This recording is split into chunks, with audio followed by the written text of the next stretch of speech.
Serial ये रिश्ता क्या कहलाता है में अभीरा ने एक बार फिर से मेहर का केस खोल दिया है। जी हाँ, यहाँ पर जहाँ अरमान को ऐसा लग रहा था कि वो केस जीत चुका है, लेकिन यहाँ पर जहाँ अभीरा ने मेहर का केस खोल दिया है, वहीं दूसरी ओर अब एक और बड़ी मुसीबत दस्तक दे चुकी है।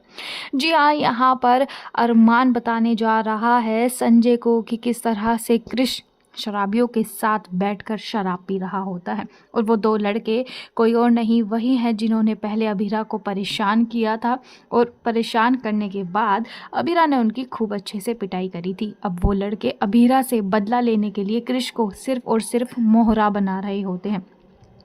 यहाँ पर जैसे ही संजय देखता है कि किस तरह से कृष उनके घर का, उनके परिवार का नाम बदनाम करने पर तुला हुआ है, इतना सब कुछ करने के बाद भी कृष का मन नहीं भरा, तो अब वो इस हद तक गिर चुका है। संजय का खून खोल जाता है और वो अरमान से कहता है कि मैं इस बदतमीज़ लड़के को अपना बेटा नहीं मानता, आज से तुम ही मेरे बेटे हो, क्योंकि बेटे के सारे फ़र्ज़ तुमने ही निभाए हैं। मुझे समझ नहीं आता है कि कृष मेरे कौन से जन्म के बुरे कर्मों का फल है। पर दोस्तों, अब यहाँ पर संजय ने सोच लिया है कि कृष को उसके किए की सज़ा मिलकर ही रहेगी। संजय बिना देर किए पहुँच जाता है और कृष के गालों पर थप्पड़ों की बरसात कर देता है, उसको सबक सिखा देता है।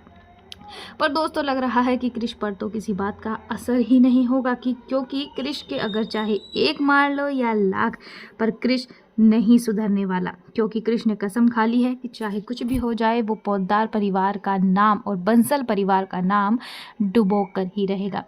अब ये देखना काफ़ी ज़्यादा दिलचस्प होता जा रहा है कि अरमान और अभीरा मिलकर किस तरह से अपने परिवार की शान और शौकत, इज्जत और रुतबे को किस तरह से बचाएंगे। आपको क्या लगता है दोस्तों? कमेंट सेक्शन में अपनी राय ज़रूर से ज़रूर दीजिएगा।